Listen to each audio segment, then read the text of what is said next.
여러분, 우리가 현실이라는 이 결과 세상, 그것을 제로섬 게임이라고 바라본다면 내가 이득을 취하기 위해서는 상대방이 조금 더 손해를 봐야만 한다라고 생각할 수밖에 없습니다. 즉, 내가 받게 되는 가치보다 상대방이 가져가게 되는 가치가 더 작아졌을 때 비로소 내가 부자가 될 수 있다라고 생각을 하죠. 하지만 부는 이처럼 나와 남을 분리시켜서 정해진 결과에서 내가 더 먹는 정글 밀림의 그 악의다툼이 아니라는 거죠. 100여 년이 지난 지금에도 여전히 자기계발서의 레전드로 자리 잡고 있는 월러스 워틀스의 부자가 되는 과학적 방법. 월러스 워틀스는 얘기합니다. 내가 받은 것 이상으로 더 많은 가치를 상대방이 향유할 수 있도록 허락할 때 진정 참 부자가 된다. 갑자기 경주 최씨 부자의 그 스토리가 생각이 납니다. 부는 어떻게 다가오는가라는 이 주제로 이번 시간 같이 한번 나눠보겠습니다. 인정사정 없이 거래해서는 안 된다라는 말은 거래를 아예 하지 말라라는 뜻도 아니고 거래할 필요가 없이 독고다이로 혼자 살라는 뜻도 아니다. 다른 사람에게 불공정한 거래를 하지 말라는 뜻이다. 등가 관계, 정당한 관계, 아니 더 나아가서 상대방에게 정말 참 유익 가치를 끼치는 그러한 관계가 아니면 거래의 대상으로 삼지 말라는 것이죠. 진정한 널리 인간을 이롭게 한다라는 그 홍익인간의 정신에도 부합할 것 같습니다. 값을 치르지 않았으면 아무것도 가져서는 안 되며 모든 이에게 받은 것 이상으로 주라는 뜻이다. 라고 월러스 워틀스는 얘기합니다. 거래 때마다 당신이 받는 것보다 많은 현금 가치를 거래 상대에게 되돌려 줄 수는 없다. 하지만 당신이 받는 것의 현금 가치보다 더 많은 사용 가치를 되돌려 줄 수는 있다. 즉, 내 물건을 구매한 사람한테 물건의 원가 플러스 적당한 이익, 그거보다 훨씬 더 큰 사용 가치를 선물해 줄 수 있다는 거죠. 서로 나눔으로써 거래함으로써 서로가 커지는 것입니다.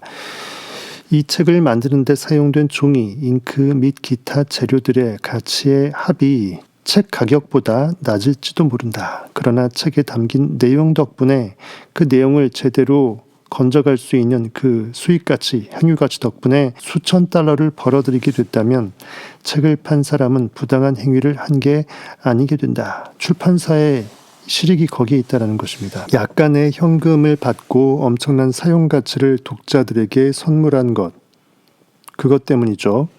나에게 아주 유명한 화가의 그림이 한 점 있고 문명화된 사회에서라면 이 그림은 수천 달러의 가치가 나간다고 치자. 내가 그 그림을 매핀 레이로 가져가서 영업 능력을 발휘해 그곳에 사는 어떤 에스키모에게 500달러어치의 가죽을 받고 그림을 팔았다면 나는 그에게 부당한 짓을 한 것이 된다. 그 에스키모에게 그림은 아무런 가치가 없기 때문이다. 물론 감상할 수 있는 가치는 주관적이라서 특별할 수 있겠지만 교환 가치로서의 그 거래 가능성이 상실되는 거죠. 그림은 그에게 아무런 쓸모가 없다. 따라서 그의 삶에 아무런 도움도 되지 않을 것이다. 그러나 내가 만약 그 에스키모에게 똑같은 털가죽을 받고 그림 대신 50달러짜리 총을 줬다면 에스키모 입장에서는 훌륭한 거래를 한 셈이 된다. 총은 그에게 쓸모가 있다. 총을 이용하면 에스키모는 훨씬 많은 털가죽과 음식을 얻을 수 있기 때문이다. 따라서 총은 모든 면에서 그의 삶에 도움이 되며 그를 부자로 만들 것이다. 경쟁 단계를 벗어나 창조 단계로 들어서게 되면 우리가 현실에 반응하는 현실 결과 인식의 판단 분석쟁이 리액터에서 벗어나 모든 것이 이미 있다. 온 우주에 사람끼리 서로를 구별하지 않고 완벽한 하나 되는 상상력으로 나는 이미 충분하다라는 느낌으로 창조 단계로 넘어서면서 유익가치를 창출할 수 있게 된다면 이 말이죠. 창조 단계로 들어서고자 한다면 우리가 하고 있는 비즈니스 거래를 철저하게 조사해 봐야 한다. 참으로 내가 창조적인 유익가치의 크리에이터인가 이거죠. 그래서 우리가 파는 물품 중에 고객에게 그 가격만큼의 기여를 하고 있지 못한 물품이 하나라도 있다면 그 거래를 당장 중단하도록 하자. 아무리 돈이 되어도 나에게 이롭지 못하다 이거죠. 경쟁에서 이겨야만 사업을 할 수 있는 게 아니다. 경쟁에서 남을 물리쳐야만 하는 업종에 몸담고 있다면 즉시 그 업종을 아예 떠나라라고 합니다.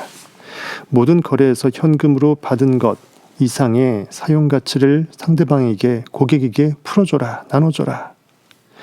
더 큰 유의미한 유익가치를 공유할 수 없고 선물할 수 없다면 나는 그 현금을 받아서는 안 된다는 거예요. 성타 패밀리, 성타 주민의 이 멤버십 가격이 그 이상의 유익가치를 나눌 수 없는 가격이라면 멤버십 제도를 철폐하라는 것입니다. 그렇게 되면 모든 거래가 세상 사람들의 삶에 기여를 하게 되는 것이다. 누이 좋고 매부 좋고 직원을 고용해서 쓰고 있는 경우라면 급료로 나가는 것보다 더 많은 현금 가치를 직원들로부터 뽑아내야 한다. 월급의 3배 이상 수익 가치가 있어야 3분의 1 정도의 몫을 가져가고 3분의 1은 회사 대표가 가져가고 나머지 3분의 1은 경비 처리가 되겠죠. 그 대신 발전을 원하는 직원은 매일 조금씩 발전할 수 있도록 진보의 원칙이 가득한 업체로 만들어라. 그 스스로 자아 발전, 자아 실현을 시킬 수 있는 사닥다리를 허락하라 이거죠. 당신이 이 책에서 얻는 것을 당신 직원들은 당신의 업체에서 얻을 수 있게 하라. 원 없이 놀 수 있도록 마당 멍석을 깔아주라는 것입니다. 수고를 아끼지 않는 직원들이 불을 향해 밟고 오를 수 있는 사다리 같은 업체가 되어라. 멋진 말이죠. 성경 속 야곱의 사닥다리, 계속 의식을 깨울 수 있는, 내 동기를 유발할 수 있는, 욕망을 성취시킬 수 있는 근본적 털을 마련하라는 거죠. 기회가 주어졌는데도 마다하는 직원들이 있다면 그것은 당신의 책임이 아니다. 마지막으로 덧붙이면 우리 주위에 가득한 무형 물질에서 보이지 않는 인식의 힘에서 부를 일구어낼 수 있다고 해서 이 부가 허공에서 그냥 거저 만들어져 우리 눈앞에 나타난다는 이야기는 아니다. 재봉 틀을 예로 들어보자. 지금 당신이 앉아있는 방이든 어디든 누가 만들지도 않은 재봉 틀이 그냥 뚝 떨어질 때까지 생각하는 근원물질 I am에 대고 재봉틀 생각이나 계속하라는 뜻이 아니다. 재봉틀을 정말 원한다면 재봉틀의 이미지를 떠올리고 그 재봉틀이 만들어지고 있거나 당신을 향해 오는 중이라는 강한 확신, 느낌을 가져라. 일단 이미지 형성에 성공하면, 그렇게 느껴버리면 확실한 내가 원하는 그 재봉틀의 형상이 빼박으로 틀을 만들어서 찍혀졌으면 흔들리지 않는 절대적인 신념을 가지고 그 재봉틀이 당신에게로 오고 있다고 믿어라. 이미 왔다. 재봉틀은 분명히 도착한다라는 확신을 흔들 수 있는 여타의 생각이나 말은 절대 하지 말저다. 다 된 밥에 스스로 재빠뜨리지 말저다. 재봉틀을 이미 당신의 것으로 여기라. 마가복음 11장 24절은 말합니다. 그러므로 내가 너희에게 말하노니 무엇이든지 기도하고 구하는 것은 받은 줄로 믿으라. 결핍이 있으면 그것은 이미 채워진 것으로 느끼라. 그 말이죠. 그리하면 너희에게 그대로 되리라. 그럼 그 재봉틀이 당신의 것이 될 것이다. 현실에서도 말이죠. 인간의 마음을 지배하는 초월적인 힘에 의해 그렇게 될 것이다. 혹시 당신이 메인 주에 살고 있다면 텍사스나 일본에서 온 누군가에 의해 이루어진 어떤 거래를 통해서라도 결국 당신은 원하던 것을 갖게 될 수도 있는 것이다. 그렇게 된다면 이 모든 것은 당신에게 뿐만 아니라 그 누군가에게도 이득이 될 것이다. 생각하는 근원 물질은 세상 만물에 깃들어 있어서 서로 교류하며 이 모든 만물에 영향을 미칠 수 있다라는 사실을 단 한순간도 잊지 말라. 좀 더 나은 삶, 좀 더 충만한, 판타스틱한,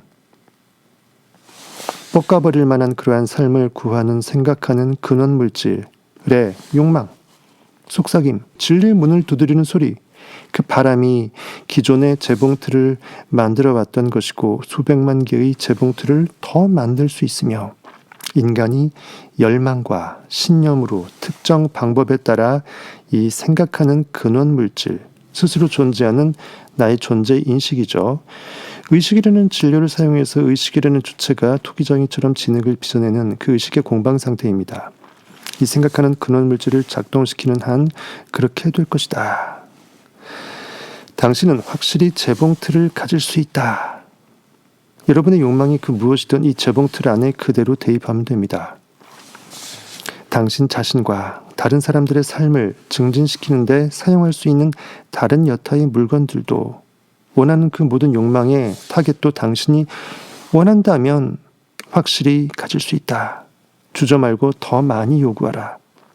맥시멈, 오브 더 맥시멈, 그 이상을 요구하라. 아버지께서는 기꺼이 너희에게 왕국을 주신다라고 예수는 말했다. 내 인식은 스스로 내가 받아야만 마땅한 그 선물을 욕망케 한다라는 거죠.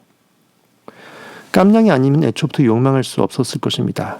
당신 내부의 근원 물질은 당신이라는 형상을 통해 가능한 것은 모두 실현하고 싶어 한다. 그래서 가장 풍족한 삶을 살기 위해 당신이 가질 수 있는 것, 사용하고자 하는 모든 것을 당신이 손에 넣기를, 갖기를 내 안의 존재인식, 신, I am, 하나님은 누구보다 바라신다. 아버지니까. 아버지가 아들에게 가장 좋은 것을 주고자 하는 것처럼 내 인식은 인간 아담, 내 이성오감의 걷자한테 모든 것을 다 주고 싶노라는 거예요. 그가 깨닫기만 한다면. 부자가 되고자 하는 당신의 갈망은 전능한 존재가 좀 더 완벽하게 자기 자신을 표현하고자 하는 여러분의 걷자를 통해서 표현하고자 하는 갈망의 하나인 것이다. 이 사실을 명심한다면 당신의 신념을 꺾을 수 있는 것은 아무것도 없다. 하나님은 여러분 안에서 그렇게 끝없는 욕망의 발현을 통해서 부활하고자 하십니다. 월러스 워틀스는 계속 말합니다. 언젠가 피아노 앞에 앉아 연주를 해보려고 애를 썼지만 잘 되지 않자 심통이 난 꼬마를 본 적이 있다. 꼬마에게 무엇 때문에 그렇게 골이 나 있느냐고 물었더니 꼬마가 이렇게 대답했다. 머릿속에서 음악이 맴도는데 손이 그걸 못 따라가요. 꼬마의 머릿속에서 맴돌던 음악이란 바로 I am, 근원 물질에서 비롯되는 충동으로 이 충동, 욕망에는 생명과 관련된 모든 가능성이 다 포함된다. 살아있음이라는 것은 이렇게 계속 끊임없이 맥동치는 것이란 것이에요. 그 꼬마를 통해 음악적인 모든 것이 표현되려 하고 있었던 것이다. 신, God is love. 여러분 안에 있는 그 모든 것을 다 충만하게 역사할 수 있는 사랑의 인식의 힘. 신즉 근원 물질은 인간을 통해 살고 행하고 즐기고자 한다. 하나님은 이미 인간이 되신 거죠. 인간 안에 하나님이 잠자고 있습니다. 깨어나는 것만 남았죠. 신은 나는 인간의 손을 빌려 장대한 건축물을 짓고 천상의 음악을 연주하고 훌륭한 그림을 그리고자 한다. 나는 인간의 다리로 하여금 내 심부름을 하게 하고 인간의 눈으로 하여금 내 아름다움을 보게 하고 인간의 혀로 하여금 위대한 진리를 말하고 매혹적인 노래를 부르게 하고자 하며 또 하나님은 사람을 통해서 역사하십니다. 인식은 보여지는 투사 현상계를 통해서 펼쳐집니다. 광원은 빛의 근원은 그렇게 빛으로 뿌려질 때 궁극의 실체가 드러나는 것이죠. 가능한 모든 것이 인간을 통해 표출되고자 한다. 진리는 계속 스스로 증폭한다. 신은 음악을 연주할 수 있는 자들은 피아노를 비롯한 다른 모든 악기를 갖게 되어 각자의 재능을 극한까지 발전시키기를 바란다. 그리고 미적 감각이 탁월한 자들은 주변을 온통 아름다운 것들로 가득 채울 수 있기를 바라고 진실을 분별할 수 있는 자들은 진리를 깨달아 알 수 있는 자들은 네빌 고드처럼 성경을 제대로 까발려서 해석할 수 있는 자들은 관찰할 수 있는 기회, 통찰을 얻을 수 있는 기회, 그것을 까발려서 나눌 수 있는 기회를 갖기를 바란다. 또한 신은 옷의 아름다움을 음미할 수 있는 자들은 아름다운 옷을 입게 되기를 바라며 패션 센스가 괜히 있는 것이 아닙니다. 그 맛과 멋을 내가 알아버렸기 때문에 그렇게 발휘하게 될 수밖에 없습니다. 좋은 음식을 음미할 수 있는 자들은 인류의 음식을 맛볼 수 있기를 바란다. 신은 왜 이렇게 되기를 원할까? 왜 이렇게 되기를 원할까? 왜 내 안의 인식은 자꾸 증폭하기를 원할까? 왜 욕망을 끝없이 인간으로 하여금 갈구하게끔 할까? 바로 신 자신이 사람들을 통해 즐기고 음미할 수 있기 때문입니다. 다름 아닌 신이 음악을 연주하고 노래를 부르고 아름다움을 감상하고 진실을 찬양하고 좋은 옷을 입고 맛있는 음식을 즐기고자 하는 것입니다. 왜? 여러분 안에 I am이 하나님이고 결국 여러분이 하나님의 성전으로 하나님이기 때문이죠. 우리로 하여금 뜻을 세워 행하도록 하는 것은 하나님이다라고 바울이 말했다. 하나님은 사람을 통해서 역사하십니다. 그래서 신과 함께란 결국 인간이 신을 깨어냈을 때 여러분 안에서 참 여러분 본 모습이 진면목이 얼굴을 쭉 들이밀었을 때 가능해진다라고 볼 수 있겠네요. 성경에서 하나님과 동행한 에녹이 바로 그것입니다. 자녀들을 낳고 죽음을 맞이하지 않고 하늘로 들러 올려졌다. 내가 이미 영원자임을 깨닫고 죽음을 실제 경험하지 않는 인식으로 깨어나게 됐다라는 거죠. 빌립보서 2장 13절입니다. 너희 안에서 행하시는 이는 하나님이시니 여러분 안에서 욕망을 느끼는 그것은 인식 하나님 자체라는 거예요. 자기의 기쁘신 뜻을 위하여 너희에게 소원, 즉 욕망을 두고 행하게 하시나니. 새겨들을 말씀입니다. 여러분의 욕망을 거룩히 신성으로 끌어올리시길 바라겠습니다. 부자가 되고 싶은 당신의 열망은 신이라는 이 무한한 존재가, 무한자가 당신을 통해 자신을 표현하고자 하는 욕망의 다름 아니며, 이는 피아노 앞에 앉아있던 그 작은 소년을 통해서 그가 자신을 표현하고자 했던 것과 마찬가지다. 그러므로 큰 부자가 되고자 갈망하는 것에 대해 우리는 이제 굳이 한치의 망설임이 필요 없게 된 것이죠. 그 어떤 죄의식도 필요 없습니다. 자유하게끔 된 겁니다. 그냥 느끼고 퍼먹으면 되죠. 당신은 신을 향해 이러한 열망을 집중하여 표현해내기만 하면 된다. 이미 있다라고 느껴버리는 것만 하면 그 느낌이 어떤 현실에서의 그 아이디어를 창출케 하고 받아먹게 하고 어떤 행동을 하게 하면서 자연스럽게 결과가 난다라는 거예요. 대부분의 사람이 바로 이 점을 난감하게 생각한다. 사람들은 무의식 중에 가난과 자기 희생이 하나님 한 분 말고 모든 것을 관심을 끄는 것이 신을 기쁘게 하는 것이라는 이 성경 문자 해석에 가두어진 것, 돈을 사랑함이 일만하게 뿌리라고 하는 성경 문자에 휘둘린 거죠. 이러한 낡은 생각을 여전히 갖고 있다. 그들은 가난이 신의 뜻이며 자연의 필수 요소라고 생각한다. 그들은 신이 천지창조를 이미 끝냈으므로 세상에 존재하는 것은 유한하고 이것이 모두에게 골고루 돌아가게 하려면 대부분의 사람은 가난한 상태에 머물러야 한다고 믿는다. 즉 태초에 천지창조를 시공간 고깃덩어리 세상에서 예전으로 바라보는 거예요. 인식의 세계라고 생각하지 않는 거죠. 이 잘못된 생각에 너무 사로잡힌 나머지 사람들은 부자가 되고 싶어하는 욕망을 부끄러운 것으로 여기고 그저 근근히 생활을 유지할 정도, 소위 말하는 소확행 이상으로 바라는 것은 그릇된다. 그렇게 바라지 않으려고 노력한다. 이제 어떤 학생의 경우를 떠올려 보기로 한다. 나는 그에게 자신이 원하는 것들을 마음속에 분명하게 떠올리고 그것들을 획득하고자 하는 열망을 무형의 근원물질, 스스로 생각하는 나의 인식의 힘이죠. 나는 존재한다. 존재 인식에게 강하게 투영하라는 말을 해줬다. I am that. 나는 이미 그이라. 그는 아주 가난했고 셋방살이였으며 그날 벌어 그날 먹고 사는 처지였다. 그에게 모든 부가 그의 것이라는 사실은 도무지 현실적으로 와 닿지 않는 말이었다.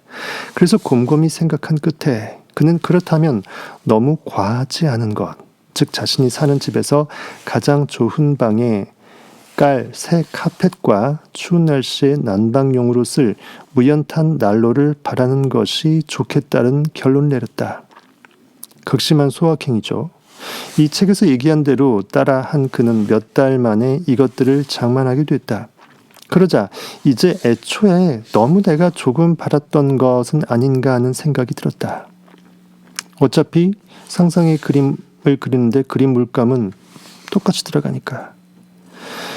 자기가 살고 있는 집을 샅샅이 조사한 그는 필요한 곳들을 모두 수리할 계획을 세웠다. 완벽한 리모델링 계획으로 꿈을 더 키운 것입니다. 이곳에는 퇴창, 밖으로 내밀어 난 퇴창을 하나 두고 저쪽에는 방을 새로 하나 내고 이러고 저러고 지지고 볶고 등등등 하는 식으로 그는 마음속으로 이상적인 판타스틱한 최상의 이상적인 아이디어란 집을 지었다. 그 후에는 가구에 대한 계획을 세웠다. 가구도 또 드러나야 되니까요. 마음속으로 그림을 다 완성한 후에 그는 특정 방식대로 이 월러스 워틀스가 말한 부자가 되는 과학적 방법, 그 진리를 그대로 실천했다는 것입니다. 그 특정 방식대로 살며 그가 바라는 것들을 얻고자 노력했다. 현재 그는 세를 내던 주택의 소유자가 됐으며, 즉 임차인에서 주인으로 탈바꿈된 거예요. 자기가 마음속에 그리던 이미지대로 집을 고치고 있다. 의식이 업그레이드 됐다. 믿음대로 나는 현실을 바꿀 수 있었다라는 것을 깨닫게 되었다 이거죠. 이제 더 확고한 믿음을 갖게 된 그는 더 큰 것들을 얻고자 전진하려 한다. 앞만 보고 내가 이룬 것들은 뒤로 돌리고 앞만 보고 I am that. 믿음의 표대만 내 의식의 손을 뻗는 것이죠. 그의 믿음이 실제로 이루어졌듯이 당신이나 우리 모두에게도 우리의 믿음대로 이루어지는 것이다 라고 월러스 월트스는 우리에게 진리에 대한 깨달음의 교훈을 나눕니다. 이번 시간 마태복음 9장 27절부터 몇 절 말씀을 함께 나누면서 가름하겠습니다. 예수께서 거기에서 떠나가실새 두 맹인이 따라오며 안 못 보는 맹인이 따라온다. 내 안의 결핍, 진리를 밝히 알아볼 수 없는 이 봉사, 현실에 반응당하는 인식이죠. 그것이 나를 구원할 것이라고 착각하는 그 맹인의 상태. 반응인식은 계속 현실의 상태를 공고히 할 뿐이죠. 현실을 바꾸려면 의식을 점프시켜야 되죠. 두 맹인이 따라오며 소리질러 이르되 다윗의 자손이여 무엇을 욕망하는 양치기 다윗. 욕망의 양치기, 욕망을 다스리는 이 인식에 깨어난 상태, 무엇을 원하는 바람하지 않는 그 상태. 다윗의 자손이요 그것으로부터 나올 수밖에 없는 파생될 수밖에 없는 그리스도, 무엇을 상상력으로 끌어올리는 그 상태. 우리를 불쌍히 여기소서 하더니 예수께서 집에 들어가심에 맹인들이 그에게 나아오거늘 예수께서 이르시되 내가 능히 이 일 할 줄을 믿느냐. 내 안의 결핍 인식을 내가 바라보면서 결핍 인식 세포야, 너 안에 아임이 이미 있다. 너는 일어설 수 있다라고 생각하는가? 앞을 볼 수 있다라고 생각하는가? 즉 내가 이미 능히 이것을 할 수 있는 전능한 인식이라고 정말 인식하는가 이것이에요. 내가 능히 이 일 할 줄 믿느냐. 대답하되 주여 그러하오이다 하니 이 예수께서 그들의 눈을 만지시며, 눈을 만진다. 내 안 못 보는 이 소경의 현실 반응 인식의 눈을 영적 인식으로 깨어나서 어루만진다. 그러면서 이르시되 너희 믿음대로 되라 하시니. 근데 욕망의 세포가 욕망하는 그것을 얼마만큼 간절히 진실로 현실감 있게 황홀하게 부르르 떨면서 판타스틱하게 전율하느냐. 그 느낌 믿음대로 될지어다 라고 하시니 그 눈들이 밝아진지라. 의식이 깨어나고 비전을 보게 되고 내 욕망은 이미 있음으로 느껴지면서 쭉 확정된 이 목표점을 향해서 나아갈 수 있게 된 거죠. 그 눈들이 밝아진지라. 예수께서 엄히 경고하시되 삼가 아무에게도 알리지 말라 하셨으나 그들이 나가서 예수의 소문을 그 온 땅에 퍼뜨리니라 라고 되어 있습니다. 여러분의 의식이 이렇게 깨어나서 확산되는 그 경험을 만끽하실 수 있기를 간절히 성탄을 바라봅니다. 여러분은 부자가 될 수 있습니다. 이미 그렇다라고 느껴버리면 현실은 조금 나중에 후행되어서 나타날지라도 이미 여러분은 300억 원의 부자인 것입니다. 믿고 들이대십시오. 감사합니다. 지금까지 여러분의 성공학 1타 강사였습니다.